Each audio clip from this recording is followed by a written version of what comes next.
Vamos conversar agora com o médico Paulo Viana, endócrino e dermatologista, nesse momento de pandemia. Oi, Paulo. Prazer poder Tudo bom, falar com Mauro? você. Como é que você Tudo está? bem, tudo tranquilo. Bem, Prazer é tudo meu. mas o mundo não está tão tranquilo, Paulo. A coisa está complicada. Muita gente com estresse, muita gente confinada e ganhando peso. E aí? Sem dúvida, Mauro. Eu tenho aqui de casa, porque eu estou confinado também, ajudado todos os dias mais ou menos umas 30 pessoas. E as queixas são as mais variadas possíveis, desde sintomas relacionados à Covid, possibilidade da doença, mas especialmente situações associadas a estresse. A gente está vivendo uma situação de estresse como talvez nunca tenhamos vivido anteriormente, globalmente falando, e a gente sabe que o estresse tem uma interferência na nossa saúde, no nosso organismo e, claro, que no nosso sistema hormonal, no nosso sistema endocrinológico.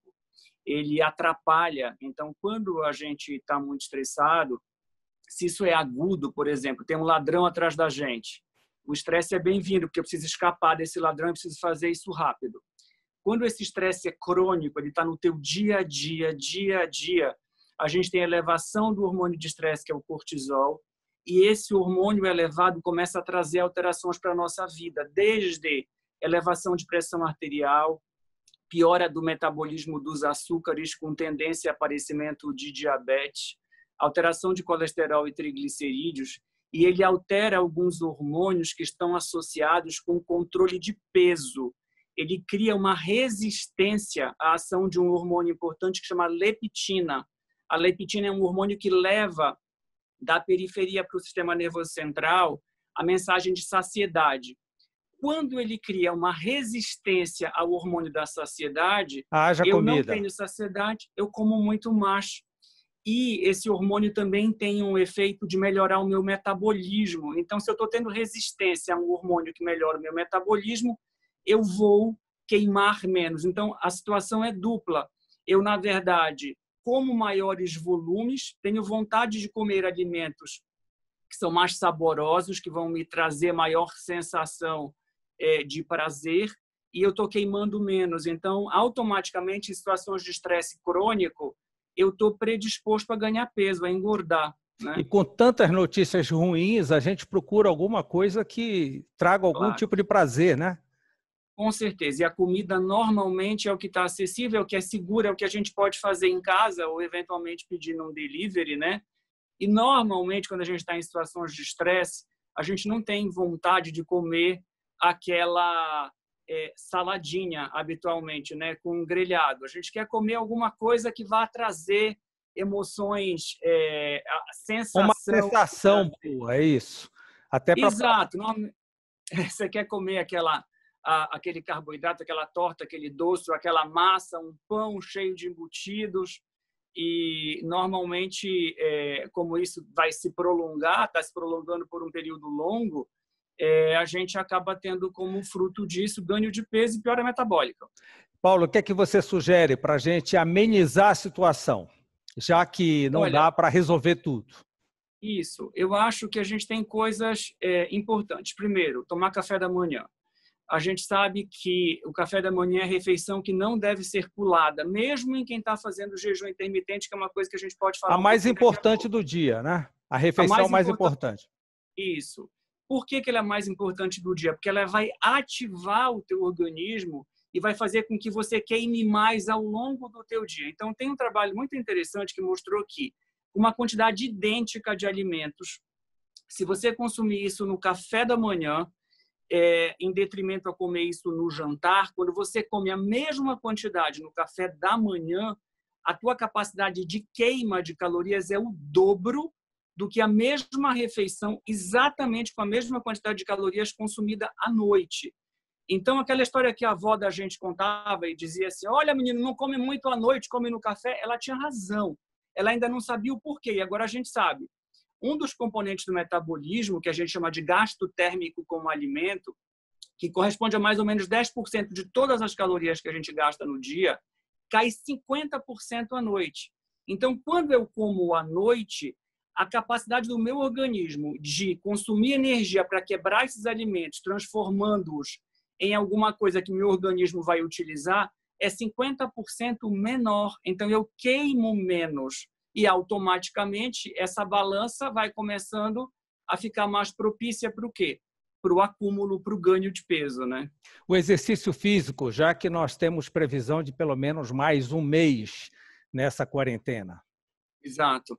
É fundamental. E aí a gente tem que adaptar o exercício físico, né? Cada um tem que fazer o exercício físico que pode. E eu acho que o exercício físico aí tem duas questões principais. Eu até te colocaria que a primeira delas é o anti-estresse. A gente sabe que quando a gente faz atividade física, isso tem um efeito regulador anti-estresse muito importante. Então, eu acho que no momento em que estresse é tão intenso, o efeito anti-estresse da atividade física é até mais importante do que o efeito estimulador da queima de caloria. Mas esse também é importante. Quando a gente faz atividade física, por exemplo, uma atividade aeróbica, caminhar, dançar. Dançar você pode fazer isso em casa, em frente à TV, você não precisa ter muito espaço. E, por exemplo, a gente tem trabalhos que mostram que o número de calorias consumidas na dança é a mesma que numa esteira. Então, se eu ligo o YouTube, coloco um programa que eu gosto para dançar, coloco o Alok lá, que eu amo, e eu vou dançar a música do Alok, se eu fizer isso 30 minutos, minha atividade aeróbica acabou. Foi linda, como se eu tivesse 30 minutos numa academia. Isso é uma coisa que é viável de fazer. A gente não precisa estar fora de casa para fazer isso. E um dado muito importante, Mauro, quando eu faço atividade física, eu melhoro o meu metabolismo por 72 horas.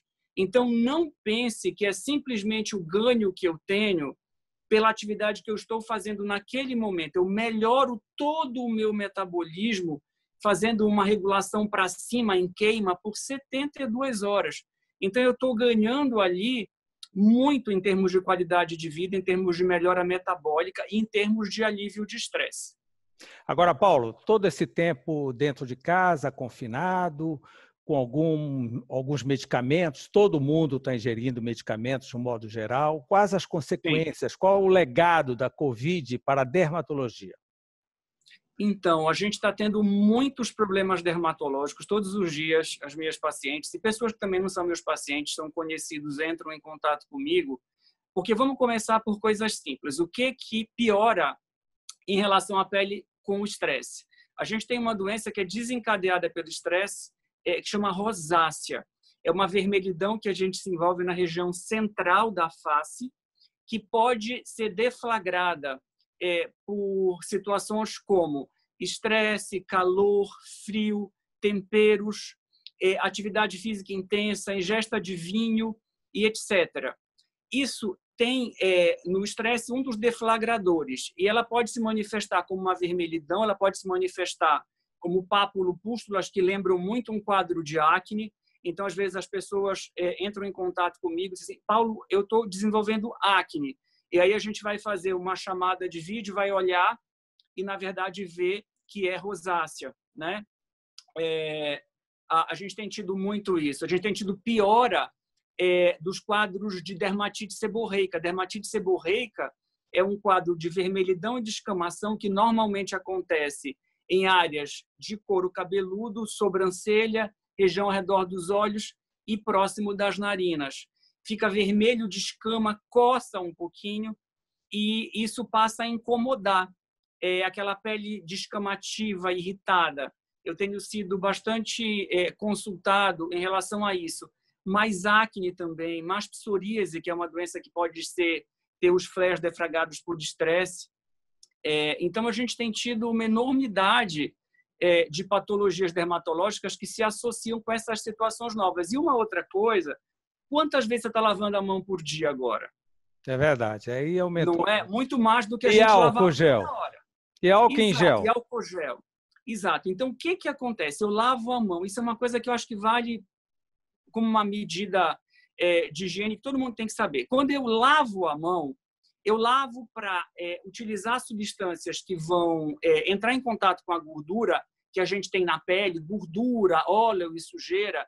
Então, eu utilizo os sabonetes para retirar essa gordura, o óleo e a sujeira em excesso.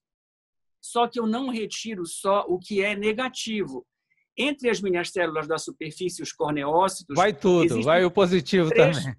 Isso, vamos nutritivo. Vai ceramida, colesterol e ácido graxo. que são os 3 elementos mágicos para a superfície da pele. Então, isso é assim, quando eu retiro isso, a capacidade que a minha pele tem de reter água fica prejudicada. Eu começo a perder água da pele para o meio ambiente. É por isso que a gente olha as mãos agora, a gente vê mais linhas, a gente vê que elas estão sem viço, que elas estão enrugando e que elas estão com um aspecto de aspereza. Então, hidratação é a medida. Sempre tem que lavar e, na sequência, tem que hidratar. Porque se eu retirei essa gordura benéfica da pele, eu tenho que repor essa gordura para que a minha pele não fique suscetível a outras agressões. E aí vem outra coisa, que é a dermatite de contato. Então, imagina que eu retirei a gordura de proteção. Agora eu vou entrar em contato com um detergente, porque agora a gente vai lavar a louça. E esse detergente que antes não agredia a tua pele pode passar a agredir. Por quê? A tua proteção está menor. Aí você começa também não estava habituada, a pele não estava habituada a esses detergentes. Exato, ou seja, a gente está tendo uma mudança enorme de costumes a partir dessa situação do isolamento social e, em função disso, a gente está tendo que lidar com situações e patologias que a gente não via com tanta frequência anteriormente. Doutor Paulo Viana, muito obrigado por essa consulta pública, essa entrevista, essas informações nesse momento são extremamente importantes para todos nós. Cuide-se e passe bem. Obrigado, Mauro. Um abraço, sempre um prazer estar no teu programa e eu estou à disposição aqui. Um abraço grande, fiquem com Deus. Abraço. E em casa, por enquanto. Tchau, tchau, um abraço. Bem, vamos conversar agora sobre a oncologia e o Covid. Eu convidei o oncologista Luiz Eduardo Werneck, que atua em São Paulo e Belém. Em São Paulo, no Einstein, e em Belém, na Oncológica do Brasil. Boa noite, doutor Werneck. Boa noite, Mauro. Boa noite a todos os seus telespectadores, as pessoas que nos assistem, aos nossos queridos pacientes que estão ávidos por informações nesse momento tão conturbado, tanto de doença quanto de informação desencontrada. Pois é. Agradecer a sua gentileza de nos dar esse espaço para poder conscientizar e passar informação de fato relevante para os pacientes com câncer. Bem, é essa a nossa função. Então, vamos lá. Um paciente oncológico, naturalmente, está com imunidade baixa, no entanto, tem que sair semanalmente para ir a um consultório, ir a um hospital para fazer tratamento. Quais os procedimentos, doutor Werneck? Veja, eu queria dividir um pouquinho essa nossa conversa, tá? Primeiro, o que mudou, que é a sua primeira pergunta, o que mudou para o paciente oncológico, tá? E a minha preocupação com o que vai mudar. Então, sua pergunta foi clara, tá? O que fazer com os pacientes que estão em tratamento? A Sociedade Americana de Oncologia, a Sociedade Europeia de Oncologia e eu, como vice-presidente da Sociedade Brasileira de Cancerologia, emitimos documentos técnicos, participamos de consensos no Brasil todo, tá? Para tentar entender, tentar definir uma linha de ação para como abordar o paciente oncológico no meio da pandemia. Existem alguns níveis, nós classificamos os pacientes e estratificamos em níveis. Alguns tratamentos deverão ser descontinuados. Eu já vou explicar quais são. Não há prejuízo, o câncer não vai aumentar mais ou diminuir mais se estes pacientes tiverem um pequeno adiamento. É uma questão de risco-benefício. Visto que o paciente já é um paciente quase sempre imunossuprimido ou pelo câncer ou pelo tratamento para o câncer, num grupo 1, nós vamos poder fazer um delay, dar uma descontinuidade no tratamento. Por exemplo, pacientes que estão fazendo tratamento para câncer de mama com medicamento oral, com hormonioterapia em câncer de mama. Este está definido no consenso da Associação Americana, Europeia e Brasileira que não há problema, não há risco, ou seja, o câncer não vai voltar mais agressivo se ele fizer um delay de até 2 meses na sua consulta ou no seu tratamento. Isso é consenso de especialistas, ou seja, é válido como recomendação de nível de evidência 1A. Segundo grupo de pacientes, os pacientes que estão em tratamento para cânceres mais graves. Nestes, tanto a indústria farmacêutica quanto o médico tem que usar a sua experiência para tratar os pacientes caso a caso. Ou seja, Mauro, é definir a gravidade de cada paciente e, por exemplo, acabamos de ter um estudo lançado faz 15 ou 20 dias, aí o médico o oncologista e a equipe tem que estar sempre muito atualizada, o estudo Keynote 555. E o que ele diz? Que o mesmo medicamento que deveria ser dado de 3 em 3 semanas, ele pode agora, com uma dose maior, ser dado de 6 em 6 semanas, o que diminui o número de vezes que esse paciente vai à clínica fazer o tratamento, com o mesmo benefício para o resultado do tratamento. Existem outros protocolos para cânceres de intestino, por exemplo, em que se pode optar por doses semanais de tratamento ou por doses quinzenais. Nós estamos optando por doses quinzenais para diminuir a mobilidade e diminuir o risco desse paciente nos ambientes hospitalares, mesmo que sejam em clínicas, considerando-se que clínicas que são específicas de tratamento oncológico têm um perfil de menor, eu não disse nenhum, mas de menor gravidade para o paciente, por não se tratar de hospitais gerais que, por um acaso, também tratam câncer. O terceiro, este não pode ter o seu tratamento adiado, em função de que a gente fica entre a cruz e a espada, os nossos especialistas, inclusive eu, à luz dos estudos, alguns inclusive já publicados, feitos em Wuhan, onde começou a epidemia na China, tá? Já existem estudos com pacientes oncológicos de Wuhan publicados. Neste grupo, os pacientes não podem ter seu tratamento adiado. Por exemplo, pacientes com todos os tipos de cânceres metastáticos, pacientes com cânceres especialmente de mama, de pulmão, que é onde naturalmente a doença mais impacta, de intestinos e de ovários, em qualquer estadiamento. Cirurgias para cânceres de pacientes podem ser postergadas desde que você use um tratamento com químio ou imunoterapia prévio, que chama-se neoadjuvância. Resumindo, se o médico resolve postergar uma cirurgia que pode ser, não é de urgência, ela é eletiva, esse paciente tem que continuar o seu tratamento com quimioterapia ou imunoterapia, que a gente chama de neoadjuvante, desde que seja o caso, até a data da cirurgia, para que não haja prejuízo do paciente. Que bom. Principalmente para o paciente oncológico, quando se fala em hospital e clínica, ele imaginava um porto seguro. Hoje ele tem pavor desse deslocamento. Existem procedimentos mais atualizados, aqueles que têm realmente necessidade de comparecer para fazer o tratamento. De que forma é feito esse tratamento? Vamos lá, Mauro. Houve uma recomendação, e é claro que todo mundo foi pego de surpresa pela pandemia, eu falo todo mundo com o melhor trabalho ou com o pior trabalho, como, por exemplo, o nosso Estado, o nosso governador, a minha visão, tem feito um excelente trabalho para o controle e o atendimento à pandemia, mas, no fundo, é uma surpresa que, no mínimo, a proporção não era esperada por ninguém. As clínicas e hospitais tiveram que se adaptar muito rápido. E aí vai haver um grande detalhe. Tá? O medo existe tanto de ir para a clínica ou de ir para o hospital. No fundo, o medo é de sair do quarto. Tá? É a grande verdade. Mas é muito mais fácil você adaptar todo um protocolo de uma clínica para receber esse paciente oncológico do que um grande hospital geral que também trata oncologia. Então, o que nós recomendamos fazer?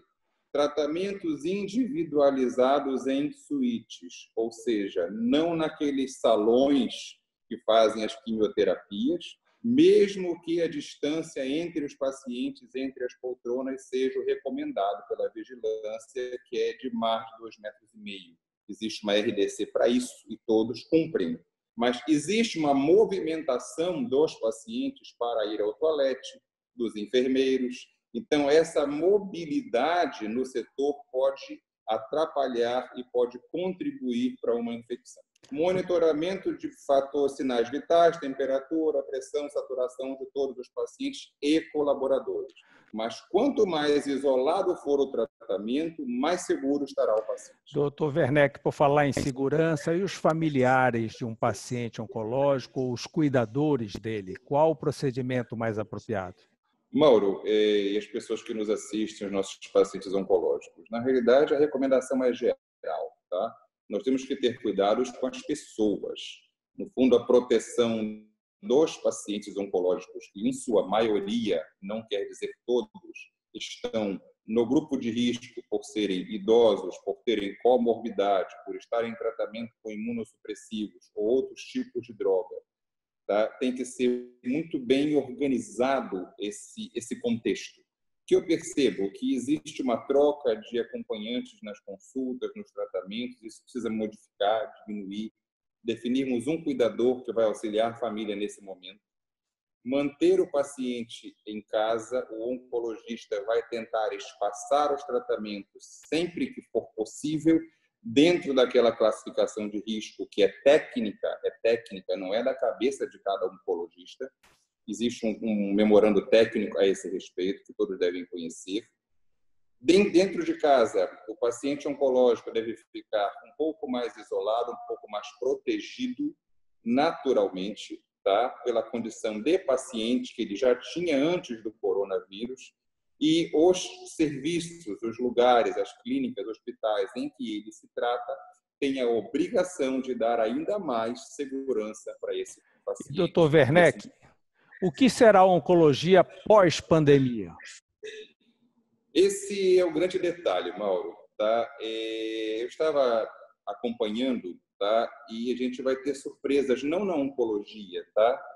Nós precisamos tentar conseguir olhar um pouco fora da caixa. Tá? A pandemia ela está aí, ela é dramática, ela é importante, ela não pode ser menosprezada, portanto, fiquemos em casa. Eu mesmo, tá, adquiri o Covid, tá, por estar na linha de frente durante todo o tempo, não deixei de trabalhar um dia sequer, mas agora precisei estar afastado pela segurança das pessoas e pela minha própria. Mas o que ocorre? Estudos recentemente publicados nesta segunda-feira nos Estados Unidos nos revelam dados que são alarmantes, Mauro. O número de consultas clínicas ao mastologista nos primeiros 4 meses do ano nos Estados Unidos para verificar, por exemplo, nódulos de mama caiu 81%. O número de procuras aos médicos ginecologistas no mesmo período na América do Norte caiu 84%. E o número de exames de colonoscopia para identificar ou fazer o estadiamento de tumores de intestino chegou a cair 91%. O que vem depois, Mauro? O que vem depois é que uma corrida muito grande. Não, o que vem depois vai ser o seguinte, que nós vamos diagnosticar cânceres muito mais avançados, porque as pessoas estão com medo de ir ao médico fazer consultas de rotina. Algumas pessoas já têm sintomas de câncer em atividade e não tem o médico que o atenda, porque os profissionais também estão com esse receio, e nós vamos ter uma inversão da curva do câncer. Ou seja, quando a América do Norte já vai começar a diagnosticar casos mais graves, imagina o que estaremos passando nós no Brasil.